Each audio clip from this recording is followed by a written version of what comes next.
साल 2014 से सत्ता से दूर कांग्रेस एक बार फिर अपने कार्यकर्ताओं में जोश भरने के लिए भारत जोड़ो यात्रा शुरू करने जा रही है। राहुल गांधी की अगुवाई में निकलने वाली ये पदयात्रा कुल 3,500 किलोमीटर का सफर तय करेगी। रोजाना 25 किलोमीटर पदयात्रा होगी। कांग्रेस का कहना है कि देश में आज हालात खराब हैं, महंगाई, बेरोजगारी और अराजकता जैसे बड़े मुद्दे हैं। मोदी सरकार ने सिर्फ 2 उद्योगपतियों को फायदा पहुंचाने का काम किया है। आज सार्वजनिक संपत्तियों को बेचा जा रहा है। देश में 23 करोड़ लोग गरीबी रेखा के नीचे आ गए हैं। ऐसे में कांग्रेस अब आम आवाम की आवाज बनेगी। 7 सितंबर से 150 दिन, जो लगभग आधे साल से 1 महीना कम, यानी 5 महीना,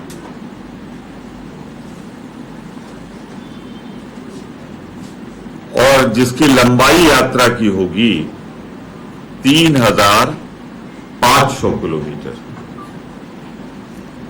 आजाद भारत की किसी राष्ट्रीय अध्यक्ष द्वारा चंद्रशेखर जी ने जरूर की थी। पहली बड़ी यात्रा, इतनी बड़ी यात्रा जो 5 महीने में कन्याकुमारी से कश्मीर की दूरी तय करेगी। पदयात्रा से पहले कांग्रेस ने देश भर में प्रेस कॉन्फ्रेंस कर यात्रा का मकसद गिनाया। जयपुर दौरे पर आए कांग्रेस नेता और राज्यसभा सदस्य प्रमोद तिवारी ने ये कहा कि देश में आज आर्थिक केंद्रीयकरण हो रहा है।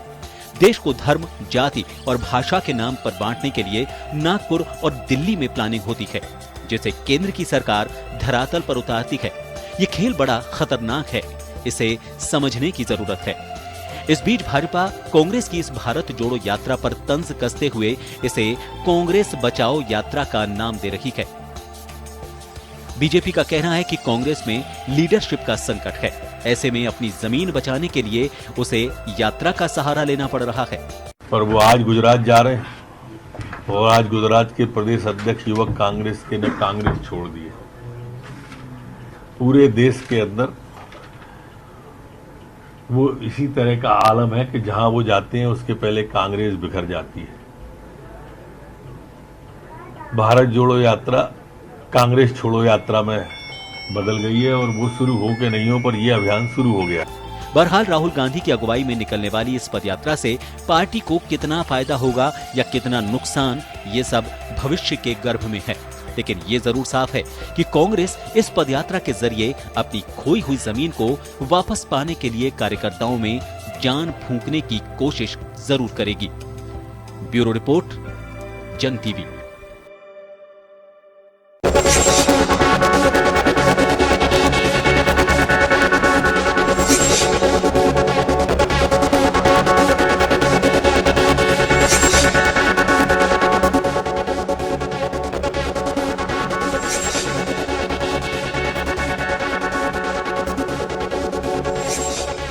नमस्कार जन टीवी में स्वागत आपका। मैं हूं योगेंद्र। आप देख रहे हैं खास खबर, और खास खबर में हम बात करेंगे कांग्रेस के भारत जोड़ो यात्रा की।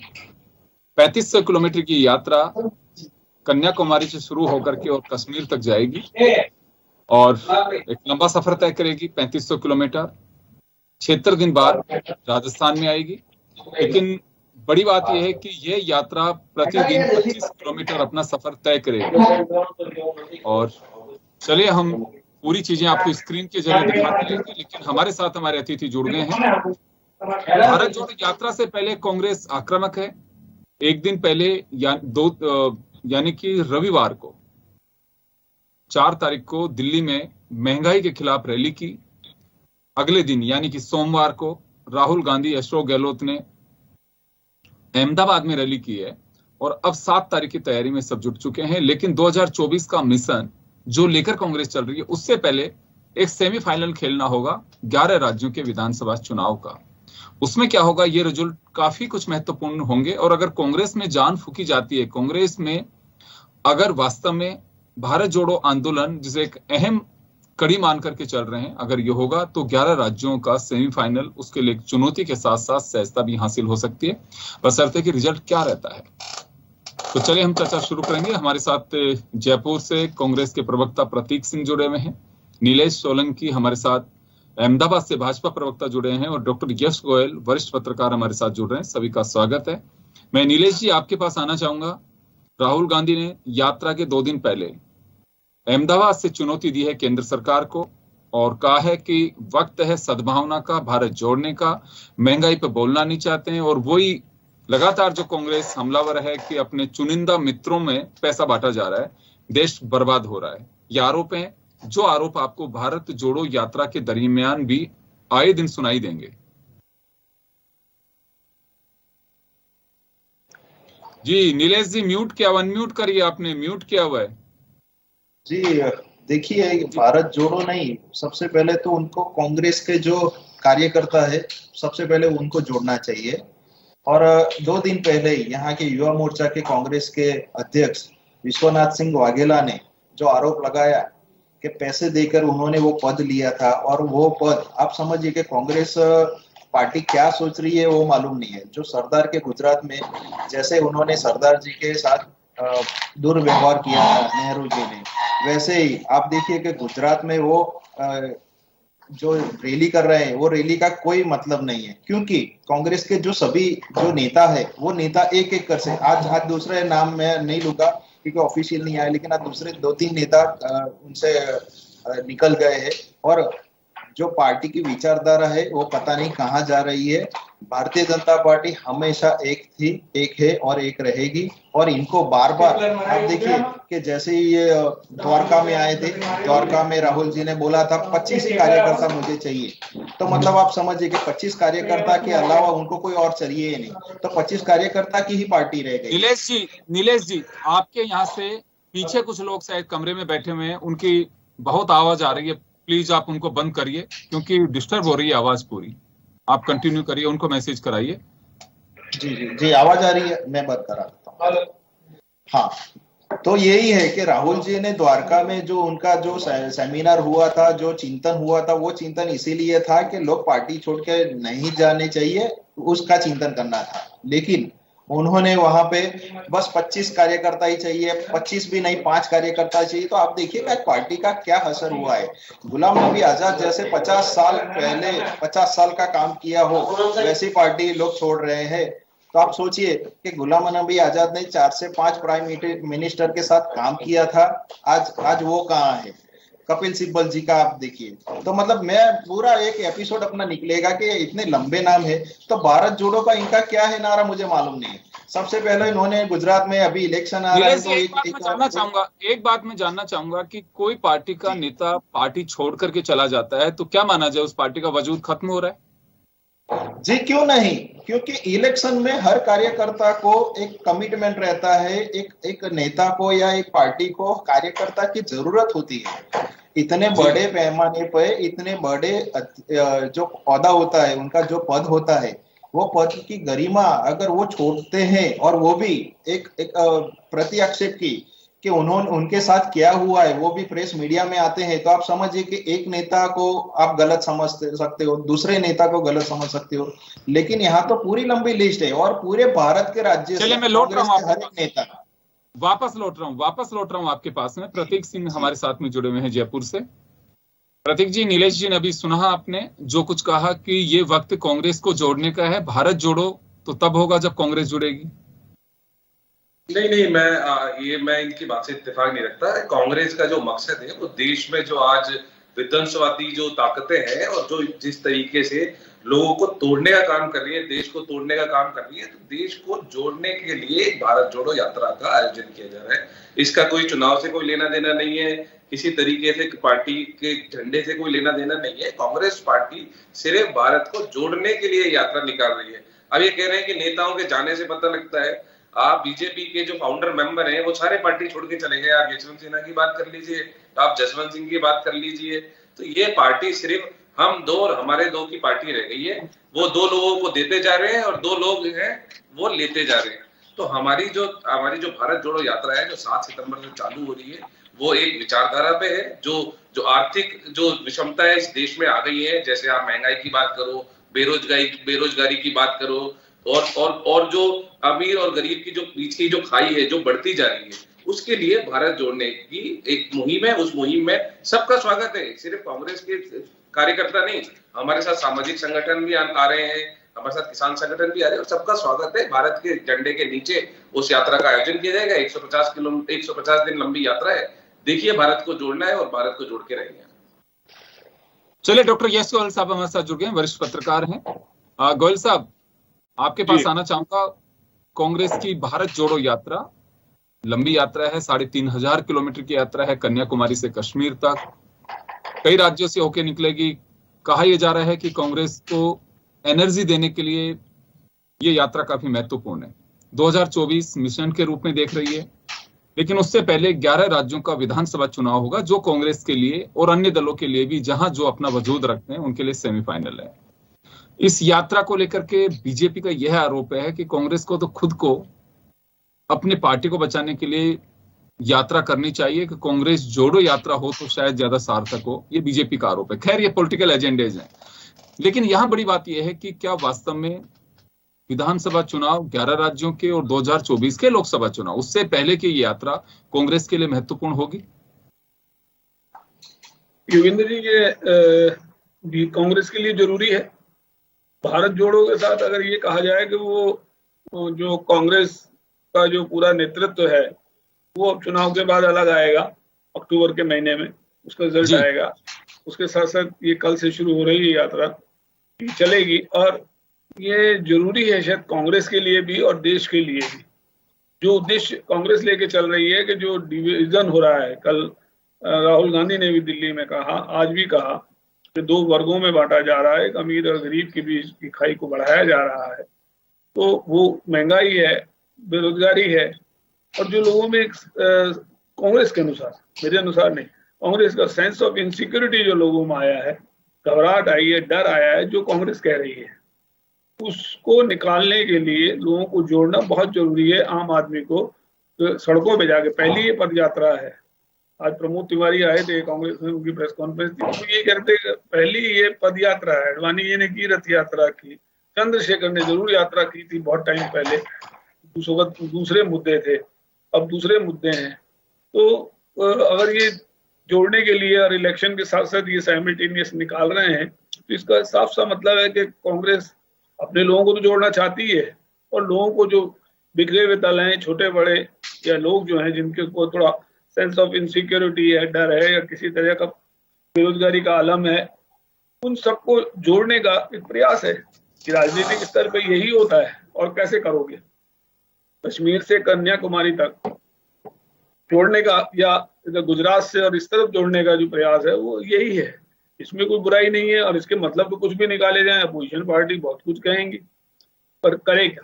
कांग्रेस का जैसे धीरे धीरे कम होती जा रही है, हर राज्यों में 2 राज्य बचे हैं, राजस्थान और मध्य प्रदेश, ये छत्तीसगढ़, 2 राज्य सिर्फ बचे हैं। और राज्यों में फैलाव कैसे हो, उनका लीडर कैसे सामने दिखाई दे? सड़कों पे जब चलेगा इंसान, अगर ये तो चलिए बहुत युद्ध स्तर पे हो रही है यात्रा कश्मीर से कन्याकुमारी तक। पहले तो अगर आपको ध्यान हो तो राहुल गांधी ने जो 2018 के चुनाव थे और उससे पहले जो चुनाव थे, उसमें राहुल गांधी ने बहुत पहले गंगानगर बॉर्डर पे ये यात्राएं की। पब्लिक अवेयरनेस और पब्लिक यूनिटी के लिए इस पार्टी के लिए जरूरी है। दूसरे दल क्या कहते हैं क्या नहीं कहते हैं, वो अगर उनकी चिंता करें तो वो पार्टियां काम नहीं कर सकते। अब क्योंकि पिछले 8 साल से 5 और 7 साल हो गए, 7-8 साल में सेंट्रल गवर्नमेंट में क्योंकि यूनिटी है, उनकी सरकारें बनती जा रही हैं, तो उनको जरूरत नहीं है। कांग्रेस को जरूरत है जी, अपने लिए भी और देश के लिए। ये अच्छी चीज है, बुरी नहीं है। इसके क्या परिणाम आएंगे तो जब आएगी रिजल्ट तब पता चलेगा। बिल्कुल, 12 राज्य और 2 केंद्र शासित प्रदेश, उसके बीच से यात्रा निकलेगी। लेकिन कहा जा रहा है कि इस यात्रा में पूरे देश भर को जोड़ा जाएगा। वो कांग्रेस की क्या अपनी एक रणनीति है कि जिस यात्रा में निकल करके जाएंगे वहां संबंधित राज्यों के लोगों को बुलाएंगे या कार्यकर्ताओं को बुलाएंगे। ये कांग्रेस की अपनी एक रणनीति के हिसाब से है। मैं नीलेश जी वापस आपके पास आना चाहूंगा। देखिए, कांग्रेस को ये लगता है कि इससे बेहतर नहीं हो सकता, जनता के बीच जाने का एक बहुत बड़ा जरिया है। और यह भी कहता है, कांग्रेस कहती है, आपने सुना होगा रामलीला मैदान से भी कांग्रेस के तमाम नेताओं ने एक ही बात कही कि राहुल गांधी को टारगेट सिर्फ इस वजह से किया जाता है कि बीजेपी को लगता है कि भविष्य में खतरा है तो केवल कांग्रेस से और राहुल गांधी से। ये कांग्रेस का कहना है। तो बार बार जो टारगेट किया जाता है किसी भी मुद्दे पर, उसके पीछे की जड़ ये मान के चलती है कांग्रेस की हमारा वजूद है, बीजेपी केवल हमारे से है, और इसी वजह से भारत में जो एक असमानता की धारणा बनती जा रही है उसे पाटने के लिए ये यात्रा जरूरी है। ये कांग्रेस साफ साफ कह चुकी है। देखिए, ये गुजरात में इलेक्शन आ रहा है, 27 साल से उन्होंने कोई यात्रा क्यों नहीं निकाली? राहुल गांधी जी को अमेठी क्यों छोड़ना पड़ा? 8.5 साल से ज्यादा मोदी जी का जो अच्छा शासन है, लोकतंत्र जो मजबूत किया है, आप देखिए कि पूरे गुजरात में, पूरे भारत में 2 स्टेट में उनकी सरकार बची है, और कांग्रेस का नाम टेके वाली सरकार। आप समझिए कि जब भी आप भूतकाल में जाइए तो टेके वाली सरकार, मतलब कभी कांग्रेस ने कभी खुल के मैदान में नहीं कोई बाजी मारी। जहां कहीं पे भी हो तो टेके वाली सरकार, जहां कोई भी राष्ट्र हो, कोई भी स्टेट हो, कहीं पे भी कोई भी पक्ष में जाना है तो टेके वाली सरकार। हमारे स्वर्गीय अटल जी ने बोला था कि हमारी सरकार आएगी पूर्ण बहुमत से, और आज देखिए कि पूरी भारत की लोकशाही एक अच्छी दिशा में जा रही है, एक अच्छे इंफ्रास्ट्रक्चर में जा रही है, एक अच्छे फायदे में जा रही है। पूरे विश्व में हमारे वड़ा प्रधान मोदी जी की एक पॉपुलेशन है, पॉपुलेशन ऐसे नहीं होती, वो कोई पेट नहीं है, वहां के लिए एक सर्वे होता है, और सर्वे का वो एक नियम रहता है, और नियम के अनुसार वो आगे आते हैं। तो इसका मतलब ये है कि 8.5 साल से ज्यादा हमारी जो भारत की एक नीति है, एक रीति है, वो अच्छी दिशा में जा रही है। मैं आपको बोलता हूं कि गुजरात में आज राहुल गांधी जी आए हैं। 2 बातें मैं तो गुजरात में एक बात मैं जानना चाहूंगा, सोशल मीडिया पे 2 चीजें चल रही हैं। एक चल रहा है कि मोदी दुनिया के 5 टॉप लीडर्स में सबसे टॉप पे हैं, बाइडेन वगैरह सब पीछे रह गए उनके। लेकिन वहीं न्यूयॉर्क टाइम्स में एक आर्टिकल छपा है, वो ये कहता है कि पिछले कुछ समय से भारत का लोकतंत्र खतरे में है। वो साफ छापा आपके पास पहुंचा नहीं पहुंचा मुझे पता नहीं है, लेकिन सोशल मीडिया पे सर्कुलेट हो रहा है। तो ये बताइए कि एक तरह सर्वे का मालूम है कितने लोगों का सर्वे है वो? खैर मैं उस पर नहीं जाना चाहता। हमारे देश की लीडरशिप है, निश्चित रूप से हर नेता ने अपनी क्वालिटी दी है, और मोदी भी उनमें पीछे नहीं रह सकते हैं, भारत की खासियत है ये। लेकिन आप सर्वे पे कहाँ जाएंगे? आप एक सर्वे ये कहता है, दूसरा एक जिम्मेदार अखबार ये आर्टिकल देता है, तो क्या माना जाए? न्यूयॉर्क टाइम्स की एक अखबारी यादी आपको मालूम हो तो इसरो ने 104 उपग्रह, हमारे भारत ने इसरो, हमारे भारत की है इसरो, और उसने 104 उपग्रह लॉन्च किए थे। तब न्यूयॉर्क टाइम्स में एक बड़े पैमाने पर एक अच्छा कवरेज आया था, और उन्होंने एक गाय माता, एक उसको चराने वाला व्यक्ति, और उसको लेके व्यंग किया था कि भाई आजकल ये लोग ये कर रहे हैं। और उसके 5 दिन बाद 104 लॉन्च किए थे उपग्रह हमारे इसरो ने। तो आप समझिए कि न्यूयॉर्क टाइम्स, वॉशिंगटन डीसी के 2 अखबार है ऐसे है कि वो हमेशा भारत की नीति रीति से वाकिफ नहीं होते, और दुनिया को वो सच जानना नहीं चाहते। हमने 104 को उपग्रह छोड़े थे, और हमारी टेक्नोलॉजी आगे आई, तो वो भी आप समझिए कि अखबार यादी अलग होती है। हमारे देश में दुनिया की टॉप लीडरशिप हमारे देश में, अपन तो ये मान के थोड़ी खारिज करें न्यूयॉर्क टाइम्स को। मैं प्रतीक सिंह आपके पास आना चाहूंगा। ये यात्रा कांग्रेस के लिए महत्वपूर्ण है, क्योंकि ये कह रहे हैं यहाँ पे इसे सामाजिक यात्रा और कोई भी जुड़ सकता है। लेकिन देखिए पॉलिटिकल लीडरशिप में या तो आइडियोलॉजिकली अगर कोई आपको सपोर्ट कर रहा है वो जुड़ेगा, बाकी कोई नहीं जुड़ता है। आज अगर आप बीजेपी को आमंत्रित करेंगे या किसी दूसरी पार्टी को आमंत्रित करेंगे, वो क्यों जुड़ेंगे? नहीं जुड़ेंगे। ये पॉलिटिकल एजेंडा है, पॉलिटिकल यात्रा है, इसे हम खारिज नहीं कर सकते। लेकिन बड़ी बात यह है कि इस यात्रा के दरमियान जो चीजें होंगी, जैसे अभी नीलेश सोलंकी जी ने कहा, इसे खारिज नहीं कर सकते कि राहुल गांधी कांग्रेस को मजबूत करने के लिए गुजरात जाते हैं, और वहां से यूथ कांग्रेस का प्रदेश अध्यक्ष 2 दिन पहले ही चला जाता है। तो निश्चित रूप से एक सवाल खड़ा होता है, पार्टी में जो कुछ चल रहा है, गुलाम नबी आजाद चले गए, कपिल सिब्बल चले गए, जतिन प्रसाद चले गए, और दूसरे लोग चले गए, लेकिन जिस राज्य में आप चुनाव लड़ रहे हो कोई तो वजह होगी। अचानक कि रात को किसी को सपना नहीं आ सकता कि अगर तुम रात सुबह कांग्रेस नहीं छोड़ोगे तो तुम्हारा उद्धार नहीं हो पाएगा। कोई तो वजह ऐसी होगी। आप लोग ये भी टटोलने की कोशिश करो, या डायलॉग जो होना चाहिए पार्टी अंदर खाने में वो टूटता जा रहा है। कोई तो कारण है ऐसा? नहीं, ऐसा कुछ नहीं है। कांग्रेस पार्टी 125 साल पुरानी पार्टी है। आपने पूरे 125 साल में देखा हो, कई नेता आते हैं कई जाते हैं, और ये नेताओं का आना जाना कांग्रेस पार्टी तक ही सीमित नहीं है। आप भाजपा उठा के देख लीजिए, भाजपा के फाउंडर मेंबर पार्टी छोड़ के चले गए। आप आम आदमी पार्टी उठा के देख लीजिए, उनके फाउंडर मेंबर पार्टी छोड़ के चले गए। तो नेताओं का आना और जाना ये चलता रहता है। अब बात करूंगा मैं भारत जोड़ो जो यात्रा है हमारी, तो जो मैंने अभी बोला था कि जो आर्थिक विषमता इस देश के अंदर आ गई है, मोदी जी ने लगातार 18 घंटे काम करके देश को गर्त में फेंक दिया है। 27 करोड़ लोगों को हमने गरीबी रेखा से ऊपर उठाया था यूपीए की सरकार में। मोदी जी ने 8 साल में क्या किया, 23 करोड़ लोगों को वापस गरीबी रेखा में भेज दिए। आप पेट्रोल डीजल, बहुत हुई महंगाई की मार, अब की बार मोदी सरकार का स्लोगन सुना था हमने 2014 के अंदर। आप देखिए सरसों के तेल के दाम क्या हो गए, आप आटे के दाम क्या हो गए। आपने तो पहली बार इस आजाद हिंदुस्तान में खाने पीने की, जो गरीब के रोजमर्रा की जो चीजें हैं, आटा, दही, छाछ, लस्सी, इस पर भी जीएसटी लगा दिया। आप पेट्रोल डीजल की बात करेंगे, 2.5 रुपए डीजल पे एक्साइज ड्यूटी था 2014 में, 9 रुपए पेट्रोल पे था। आज 28 रुपए एक्साइज ड्यूटी हो गया है पेट्रोल पे और 21 रुपए हो गया है डीजल पे। मैं कह रहा हूँ आप 14 वाला कर दो, 20-20 रुपए लीटर सस्ता हो जाएगा। 20 रुपए लीटर सस्ता होना कोई मामूली बात नहीं है। ट्रांसपोर्टेशन में सबसे ज्यादा डीजल काम आता है। डीजल सस्ता होगा, ट्रांसपोर्टेशन सस्ता हो जाएगा, ट्रांसपोर्टेशन सस्ता हो जाएगा तो महंगाई कंट्रोल में आएगी। लेकिन पहले आप माने तो सही, केंद्र सरकार मानने को तैयार नहीं है कि महंगाई है। मानेंगे तो कदम उठाएंगे ना वित्त मंत्री मानने को तैयार है, ना प्रधानमंत्री मानने को तैयार है। तो ये आर्थिक विषमता आती जा रही है। आप सोचो, एक व्यक्ति 8 साल के अंदर दुनिया का तीसरा अमीर आदमी बन गया और 23 करोड़ लोग गरीबी रेखा में चले गए। तो ये जो गरीब के और अमीर के बीच की जो खाई बढ़ती जा रही है, उसको पाटने के लिए, आर्थिक विषमताओं को दूर करने के लिए, बेरोजगारी के खिलाफ आवाज उठाने के लिए भारत जोड़ो जो यात्रा है उसकी शुरुआत की जा रही है। और कांग्रेस पार्टी वेलकम करती है सभी को जो भारत को जोड़ने के लिए, इन विषमताओं को दूर करने के लिए, बेरोजगारी के खिलाफ, महंगाई के खिलाफ और जो देश में धार्मिक उन्माद फैलाए जा रहे हैं उसके खिलाफ जो भी लोग हैं वो इस यात्रा में हमारे साथ आए। गोयल साहब, आपके पास आना चाहूंगा मैं। 2 चीजें मैं देख रहा हूं अभी पिछले दिनों थी कि हमारी जीडीपी 2 अंकों में पहुंच गई है, आपने देखा होगा, और बेरोजगारी की दर भी बढ़ती जा रही है। महंगाई, बीजेपी दबी जुबान से तो कहती है कि हाँ महंगाई है, खारिज नहीं कर सकते उसको, लेकिन उसकी तुलना करते हैं दुनिया के अन्य मुल्कों से कि देखिए ब्रिटेन में क्या हालात हो रहे हैं, सब जगह से। ये मैं समझ नहीं पा रहा कि हम ग्रोथ भी बढ़ाए जा रहे हैं, विकास का स्ट्रक्चर जो जनता के सामने हम दे रहे हैं वो भी कह रहे हैं कि दुनिया में अभी इस समय आकार मचा, लेकिन हम बहुत आगे बढ़ रहे हैं, रुकने का कोई काम नहीं हमारा। महंगाई भी बढ़ रही है, बेरोजगारी बढ़ रही है। जनता बहुत कंफ्यूज्ड है कि वो किस पे यकीन करे, महंगाई पे, बेरोजगारी पे या जीडीपी पे।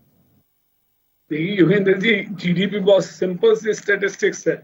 अपन 4 लोग यहाँ बैठे हैं, 100 रुपए हम लोगों को मिलते हैं, 20 रुपए हमसे या 30 रुपए जीएसटी काट के लिया जाता है, तो कितने हुए हमारे पे? कितने रुपए बचे? सिर्फ 60 रुपए बचे या 80 रुपए बचे? जीडीपी तो सीधी की सीधी जीएसटी से जुड़ी हुई है। जितना ज्यादा जीएसटी होगा उतना ज्यादा जीडीपी होगा। जीडीपी का और कोई फार्मूला फंडा काम नहीं करता। ग्रोथ जो हो रही है वो जीएसटी की वजह से हो रही है। तो हमसे इतना तो पैसा आप ले रहे हो, आप क्रिमेशन पे भी पैसा ले रहे हो, आप ट्रेन रिजर्वेशन कैंसिल होने में भी पैसा जीएसटी ले रहे हो, सब पे आप जीएसटी ले रहे हो। तो इन्फ्लेशन का जीएसटी से कोई लेना देना नहीं, आपस में कोई संबंध नहीं है। प्राइस इंडेक्स देखिए कितने बढ़ रहे हैं, तो जनता सब समझती है। सवाल ये है कि कहे कुछ भी जाए, सरकार है, सरकार कह सकती है कि हमारी जीडीपी बहुत बढ़िया 2 डिजिट में आ गई है। इन्फ्लेशन देखिए ना। और मैं कहता हूँ ये जो ग्राफ्स हैं जितने भी इकोनॉमी के, उनसे जाकर के उससे अच्छा है कि एक बार बाजार में जाकर खड़ा हो जाए कोई आदमी और देख ले तो भाई क्या रेट्स हैं और क्या थे।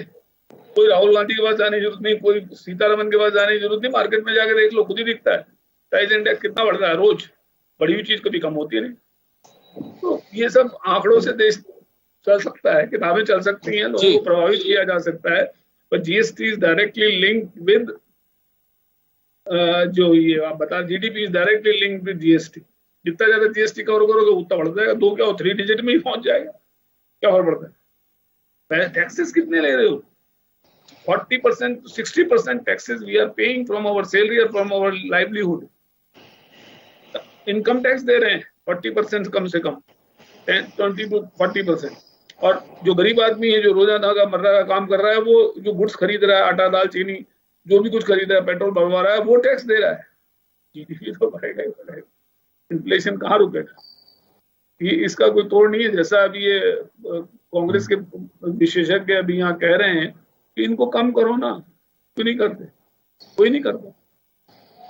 तो बहुत सारी चीजें हैं, जो मुद्दे हैं, जो करंट मुद्दे यही हैं, इनके ऊपर कोई सॉल्यूशन नहीं किसी चलिए, का। एक जनता के बीच जा रही है कांग्रेस अपनी भारत जोड़ो यात्रा को लेके, एक एग्जाम या कहूं कि इनका भी एक परीक्षा की घड़ी होगी। पब्लिक का जुड़ाव क्या रहता है वास्तव में इन मुद्दों पर, पब्लिक के बीच कुछ इंप्रेशन भी जाता है कि नहीं जाता है, या फिर जिसका डर बीजेपी को है कि सद्भावना बिगाड़ने की कोशिश, बीजेपी को लेकर के कांग्रेस को डर है कि सद्भावना बिगाड़ने की कोशिश की जा रही है दो तबकों में, अमीरी गरीबी के साथ साथ। एक दिन का तो रोल हुआ नहीं है, कम से कम 150 दिन के लिए यात्रा है।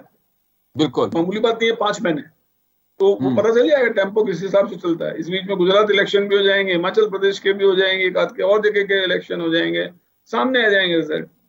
ये तो ऐसे ही चलता है राजनीति में, और ये भी आ जाएगा गुजरात में कि कितने लोग छोड़ गए, उसकी वजह से क्या लाभ होगा। 2 तो हमारे बहुत बड़े बड़े लोग वहां लगे हुए, रघु शर्मा जी लगे हुए, मुख्यमंत्री जी लगे हुए, पिछली बार भी लगे थे। तो बिल्कुल कैलकुलेशन जो है ना, ये इलेक्शन की और ये सब अलग अलग अलग अलग अलग अलग है, और कंट्रोल जिसका है आप और हम सब जानते हैं। और पद यात्रा का लाभ मिलना चाहिए। नीलेश जी, आपके पास आना चाहूंगा।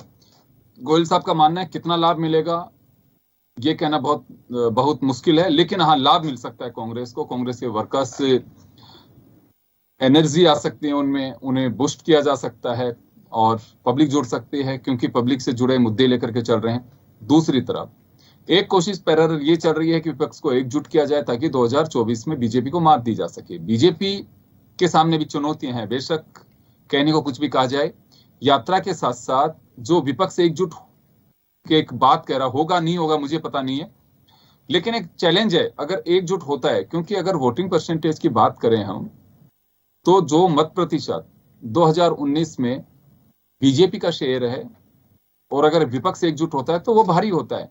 अब ये कहना बहुत मुश्किल है कि पहली बात तो विपक्ष एकजुट हो पाता है क्या, ये भारत जोड़ो यात्रा है, इसमें विपक्ष की अन्य लोगों की भी क्या भूमिका रहेगी, क्या वो कांग्रेस की लीडरशिप को बर्दाश्त करेंगे कि नहीं करेंगे, ये तो कांग्रेस की चुनौती। लेकिन आपके लिए चुनौती ये है कि अगर ऐसा होता है तो आपके लिए भी चुनौती कम नहीं है। जी देखिए कि 2019 में सबसे बड़ा एक दल आया था कि छोटे छोटे विपक्ष के कितने सारे जुटे थे, आपको मालूम है कि हमको मालूम है कि सबको। लेकिन ये सबका मॉनिटर कौन बनेगा? सबसे पहले ये विपक्ष जुड़ते हैं तो सबसे पहले उनके अंदर ही एक फाइटिंग रहती है कि सबसे पहले वो प्रधानमंत्री किसको पेश करेंगे, तो वहां पे उनकी चलती नहीं है।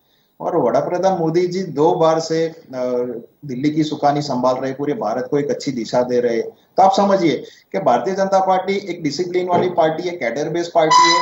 हमारे में कुछ भी होता है तो आप देखिए कि कोई ऐसा नहीं है कि भाई पार्टी कोई भी अगर कोई जिसने काम किया है तो उसको अच्छा मतलब उसकी लाक्षणिकता से उसको पद और गरिमा मिलती है। ऐसा नहीं कोई नया है तो पुराने वालों को, ऐसा नहीं। जो पुराने हमारे नेताजी है उनका भी मार्गदर्शन के लिए हम लोग पार्टी में उनका होद्दा दिया जाता है। और एक मैं काउंटर करना चाहता हूं हमारे प्रतीक सिंह जी जो बोला है कि पेट्रोल डीजल जो था, आप समझिए कि हमारी पूरी जो इकोनॉमी है वो इंटरनेशनल मार्केट पे रहती है। 85% से ज्यादा हम लोग इंपोर्ट करते हैं। मैं प्रतीक जी बोलना चाहता हूं आपके माध्यम से कि गुजरात में एक्साइज ड्यूटी कम की, हमारे वड़ा प्रधान मोदी जी ने आह्वान किया था। सबसे कम आप देखिए कि राजस्थान के पेट्रोल के भाव और गुजरात के पेट्रोल के भाव, क्यों वो पहल नहीं करते? चलिए हम तो 97 तक रुके हुए, 100 पार नहीं किया है, उनका 109 क्यों पार हो गया? 109 मतलब ऐसा है कि हमारे गुजरात के बॉर्डर पर बाकायदा बोर्ड लगाया हुआ है कि सस्ता पेट्रोल पुराना है तो गुजरात की बॉर्डर पे आइए। तो कांग्रेस वहां पे क्यों नहीं समझती? दूसरा कि जैसे गोयल जी ने बोला, सही बात है कि गहलोत जी और रघु शर्मा जी, आप पूरे भारत में पहला ऐसा गठन है कि जो स्टेट के प्रभारी होते हैं ना वो मेन होते हैं। अब गहलोत जी को पता नहीं, वो शंका थी रघु शर्मा के पर, तो उनका भी एक प्रभारी मतलब गहलोत जी पूरा सुकान संभालेंगे, मतलब वो राजस्थान संभालेंगे, वो गांधी परिवार संभालेंगे, वो गुजरात में आएंगे। आप समझिए कि एक व्यक्ति को 3 से 4 काम दिए जाते हैं। और कांग्रेस की यही कठिनाई है कि छोटे नेता है वो बड़े ऊपर तक उनकी बात पहुंचती नहीं है। जो आप देखिए कि गुजरात में अगर एनएसयूआई की कोई होती है ना, एनएसयूआई मतलब उनका वो पहला कदम रहता है यंगस्टर का, तो वहां पे भी जो मीटिंग होती है ना तो वहां पे भी 65% मतलब नेता जो एज होते हैं वो एकदम तो वो वहां पे वो दिया जलाते। तो आप समझिए कांग्रेस की ऐसा तो भारत जोड़ो, मुझे तो पता नहीं चलता कि वो लोग क्या जोड़ना चाहते हैं। अगर उन्होंने जोड़ा होता तो भारत पाकिस्तान। वो जवाब दिलवाता हूँ आपको। प्रतीक सिंह जी बहुत जी है आपको जवाब देने के लिए। प्रतीक सिंह जी समझ नहीं पा रही है बीजेपी जोड़ना किसको चाहते हैं। ये तो समझेंगे तब ना जब इन्होंने भारत को कभी समझाओ। भारत को अगर जब समझेंगे तभी तो ये समझेंगे कि किसको जोड़ने की बात हो रही है। भारत को जोड़ने की बात हो रही है। और तो ये बोल रहे हैं पेट्रोल डीजल पे, मैंने अभी बताया, फिर रिपीट कर देता हूँ, 2.5 रुपए डीजल पे एक्साइज ड्यूटी थी 2014 में, जो बढ़ा करके 21 रुपए कुछ पैसे कर दी गई है। मैं कह रहा हूँ आप कम कर दो, डीजल आ जाएगा 20 रुपए सस्ता होकर के 73 रुपए के ऊपर। राजस्थान में पेट्रोल पे एक्साइज ड्यूटी 9 रुपए थी, उसको कर दी गई है 28 रुपए। उस पे भी 20 रुपए सस्ता कर दो, 88 रुपए पे आ जाएगा। हम क्यों 97 की और 100 की बात कर रहे हैं? मैं कह रहा हूँ 20 रुपए लीटर। आप तो 2014 वाली कर दो। आपने सभी नहीं, यहाँ जिससे बैठे हैं और जो दर्शक हैं, जो पूरी जनता है, उन्होंने बड़े बड़े वोटिंग देखे थे। बहुत हुई पेट्रोल डीजल की बार, अब की बार मोदी सरकार, बहुत हुई महंगाई की मार। बाबा रामदेव प्रचार करते घूम रहे थे कि 35 रुपए किस लीटर जो पेट्रोल देगा उसको वोट दोगे कि किसको? अरे 35 तो छोड़ो, उसको 3 से गुना करने के बाद भी पेट्रोल नहीं मिल रहा है। तो महंगाई बढ़ती जा रही है। अब बेरोजगारी की बात बता दूं मैं आपको, 2.5 करोड़ लोगों ने अप्लाई किया था सरकारी नौकरी के लिए, ये संसद में आंकड़े रखे गए, और 7.5 लाख लोगों को नौकरी दी है। 2 करोड़ प्रति वर्ष के हिसाब से नौकरी देने के वादे को 8 लाख में सिर्फ 7.5 लाख लोगों को नौकरी दी है। क्योंकि इनके हिसाब से क्या है, पकोड़े तल लो, पकोड़े तलना भी रोजगार है। तो ये पकोड़े तलवा रहे देश को और कुछ भी नहीं कर रहे। और देश को भी, देश के जो लोग हैं उनको भी तले जा रहे हैं। देश में बेरोजगारी चरम पर है, इस देश में महंगाई अपने चरम पर है, इस देश में धार्मिक उन्माद अपने चरम पर है, लोकतंत्र खतरे में है। तो ये भारत को और भारत के लोगों को जोड़ने की बात कर रहे हैं। हम किसी चुनाव की बात नहीं कर रहे, हम किसी सत्ता की बात नहीं कर रहे, हम सिर्फ भारत को और भारतवासियों को जोड़ने की बात कर रहे हैं। जी कुछ कह रहे हैं नीलेश जी आप? जी मैं प्रतीक जी से यही पूछना चाहता हूं कि अगर उनको लगता है कि पहले ऐसा हुआ, हम लोग पहले, हम भारतीय जनता पार्टी भी यही बोलती है कि भारत जोड़ो। सबसे पहले अपने 1947 में देश के 2 टुकड़े किए, फिर उसके बाद जम्मू कश्मीर को अलग किया। हमारे वड़ा प्रधान मोदी जी ने 317 वहां पे वो नाबूद करके पूरा अखंड भारत किया। आपने शायद पढ़ाई नहीं की, मेरे को लग रहा है पढ़ के नहीं आया। भी आपके हाथ में है राजस्थान, छत्तीसगढ़ आपके हाथ में, क्यों नहीं कम करते? मैं वही बोल रहा हूँ, राजस्थान में आप पहल तो कीजिए। चलो भारतीय जनता पार्टी तो 100 के आगे नहीं जाती पेट्रोल में। गुजरात के भाव आप देख लीजिए, मैं नहीं बोलता हूँ, गूगल में देख लीजिए, आपको अगर विश्वास नहीं आता तो। आपने क्यों पहल नहीं करते? आप क्यों 50 रुपए क्यों नहीं करते? चलो ना, आप फ्री में क्यों नहीं देते? राजस्थान ने एक्साइज 3 बार कम की है, 3 बार, उसकी अनुपात जिस अनुपात में केंद्र ने की है। गोयल जी, क्या अगर एक्साइज ड्यूटी पेट्रोल क्या लीटर है पता है क्या आपको? राजस्थान से महंगा पेट्रोल है मध्य प्रदेश में, पता है कि नहीं पता आपको? अरे मध्य प्रदेश में डीजल महंगा है। गुजरात की मैं बात करूंगा ना, मैं पूरे हम बात कर रहे हैं पूरे हिंदुस्तान की। आप गुजरात को क्यों बात करते हो? गुजरात में शराब बैन है और शराब ही मिलती है। गुजरात में शराब बैन है और शराब ही मिलती है, और वहां पी करके भी मरते हैं। वहां पर जो है सबसे ज्यादा ड्रग सप्लाई होती है, पीछे से आती है कुंद्रा पोर्ट से, वो कहाँ जाती है वो मुद्दा तो पता ही नहीं है आप लोगों को। तो आप पीछे भी बोलिए ना, पकड़ी भी जाती है, वो भी लंबा वो सेंटेंस का खत्म। उस पे कभी ईडी नहीं बैठती, उस पे कभी कोई सीबीआई नहीं बैठती, कुछ नहीं होता उस पे। क्यों? मैं आपको सीधा आंसर पूछताछ भी नहीं होती है नीलेश जी उस पे। कि जैसे गहलोत जी आते हैं गुजरात में और वो बोलते हैं कि दारू की होम डिलीवरी, आप समझिए कि अगर गहलोत जी को यह मालूम होता कि राजस्थान से अगर वो आ रहा है तो राजस्थान की एक्साइज ड्यूटी उस पर लगती है, तो वो तो नुकसान कर रहे हैं, तो वो क्यों बेच रहे हैं? आप समझिए। और पूरा भारत हम तो भी बेच रहे हैं। गुजरात तो बीजेपी के हाथ में है। पैसे ले रहे हो शराब माफिया से, ये तो राजस्थान का नुकसान कर रहे हैं। अगर वहां से आता है, उनको मालूम है कि यहाँ पे शराब पकड़ी जाती है, यहाँ पे शराब ये होता है, तो आपकी शराब वहां से आती है, तो आपका नुकसान क्यों करते हो? आप क्यों बॉर्डर माननीय, ये मैं नहीं कह रहा हूँ, आज राहुल गांधी ने कहा है कि इंडिया का वर्ल्ड का जो ड्रग सेंटर है that is Gujarat and that is from Mundra port. जी के पास अरबों रुपए का बिजनेस वहां से हो रहा है। मुंद्रा पोर्ट है। मैं आपको बोल रहा हूं कि अगर ड्रग्स पकड़ी जाती है तो इसमें आपको अच्छा लगता है या बुरा लगता है? आप ये बोलिए। वो राहुल जी को मैं वो तो बोलना चाहता बहुत अच्छा लगता है, पकड़ी जाती है, पर जो लाते हैं उनका कुछ नहीं होता। क्या है, अब पकड़े जाने से या नहीं जाने से वो अभी तक मालूम नहीं होता है। मैं बता देता हूँ आपको। चलिए खैर, मैं समय कम है सर। ये कुछ कह रहे हैं प्रतीक जी, अच्छी बात कह रहे हैं। प्रतीक जी की सुन लो 1 मिनट बाद। हाँ, 1 सेकंड मैं बताता हूँ। 21 सितंबर को 28,000 करोड़ की ड्रग्स पकड़ी गई थी। 21 सितंबर 2021 को आर्ची ट्रेडर आंध्र प्रदेश के, जिसने मंगवाई थी टेलकम पाउडर के रूप में। उसी ने तो जब जुलाई 2021 के अंदर जो ड्रग्स मंगवाई थी उसकी कीमत 1,75,000 करोड़ रुपए थी। वो ड्रग्स इस देश में कंज्यूम हुई है, वो कहां गई ना गुजरात सरकार को पता है, ना केंद्र सरकार को पता है, और ना उसकी कोई जांच हो रही है। और ये बोल रहे पकड़ी जा रही है, ये ड्रामा कर रहे हैं, सिर्फ ड्रामा कर रहे हैं पकड़ने का। कोई पकड़ी जा रही है। ड्रग्स हर दिन लोगों के जवानों को हमारी जो आने वाली पीढ़ी है उसको खराब कर रहे हैं। चलिए मैं 30 सेकंड नीलेश जी समय कम है। मैं गोयल साहब के पास में जाना चाहूंगा 30 सेकंड में। मैं एक बात जानना चाहूंगा गोयल साहब, पिछले कुछ दिनों से मैं एक बात सुनता हूं कि कांग्रेस ने देश का विभाजन करवा दिया और नेहरू इसके लिए जिम्मेदार हैं। ये पदयात्रा के दौरान बीजेपी कई बार ये बात कहेगी, तो ये विभाजन की जो बात है, ये या तो इतिहास में जो पढ़ते आ रहे हैं कि वो बहुत गलत है, बीजेपी को कुछ ज्यादा पता है, या फिर ये इसके पीछे की वजह क्या माननी जा सकती है? बीजेपी अचानक कह रही है कि पहले नहीं कहा कि हाँ ऐसा हुआ, लेकिन अब अचानक कह रही है। अभी जैसे during the debate mister Solanki जो है उन्होंने भी बात कही कि कांग्रेस ने विभाजन करवाया देश का। क्या माना जाए इसे? देखिए, हर साल 14 अगस्त को ये यही कहते हैं कि देश का विभाजन हुआ था। 15 अगस्त को झंडा फहराते हैं देश की आजादी का। अरे पहले 1947 से पहले की क्या स्थितियां थी, मैं तो था नहीं, आप भी नहीं थे शायद, बहुत लोग थे जो नहीं थे जो 1947 के बाद पैदा हुए। तो ये सब क्या है, काउंटर कर रहे हैं कि ऐसे ऐसे वो हैं कि कांग्रेस ने उस सबसे पहले जब अभी महंगाई के विरोध में जब धरने प्रदर्शन दिल्ली में किए थे, तो बीजेपी की तरफ से क्या स्टेटमेंट आया था कि इन्होंने काले कपड़े इसलिए पहने क्योंकि अयोध्या में ऐसा हो रहा है, इसलिए ये काले कपड़े पहन के, इनको ये अच्छा नहीं लग रहा। उनके स्टेटमेंट ने सारी चीजें उनकी हैं, हम तो सिर्फ एक एनालिसिस वाली बात कर रहे हैं। तो कुछ भी कहा जा सकता है, कहने को क्या जाता है, और उसका कोई कंपैरिजन नहीं है। हमारे माँ बाप ने क्या किया था, मेरे दादाओं ने क्या किया, अरे जो मेरे पिताजी भी डिफेंस में थे वो भी वार लड़के आए थे, मैं ये कहूँ वो बेकार वार लड़के आए थे। अरे भाई जरूरत थी तो लड़ने जाते ही ना, हार जीत तो अपनी जगह होती है। विजय और मतलब लोग बहुत, अभी भी बहुत लोग शहीद हो रहे हैं हमारे देश में, आए दिन होते हैं। राजस्थान से रोज आते हैं 1-2 जने। ये कोई बात नहीं है, ये नहीं है। उसको विभाजन जो है वो आजादी के लिए था, देश की आजादी हुई उससे। भले ही वो भारत पाकिस्तान बना, अच्छे के लिए बना, तभी हम लोग सर्वाइव कर रहे हैं इतने सालों।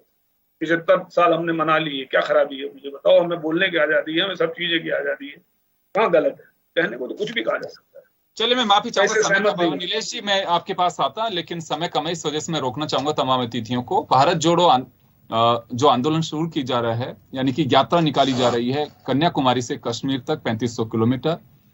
अब ये कांग्रेस के लिए भी एक परीक्षा की घड़ी होगी, इस यात्रा से कितने लोग जुड़ पाते हैं। आने वाले दिनों में जब 2024 से पहले सेमीफाइनल होगा, यानी कि 11 राज्यों के विधानसभा चुनाव में, उससे इसका पता लग पाएगा कि कितने लोग जुड़ पाए, नहीं जुड़ पाए। पॉलिटिकल एजेंडा है, उसे खारिज कांग्रेस नहीं कर सकती, लेकिन सफलता कितनी मिल पाएगी ये देखने वाली बात है। बहुत बहुत शुक्रिया तमाम अतिथियों का। खास खबर में इतना ही, दीजिए इजाजत, नमस्कार, धन्यवाद।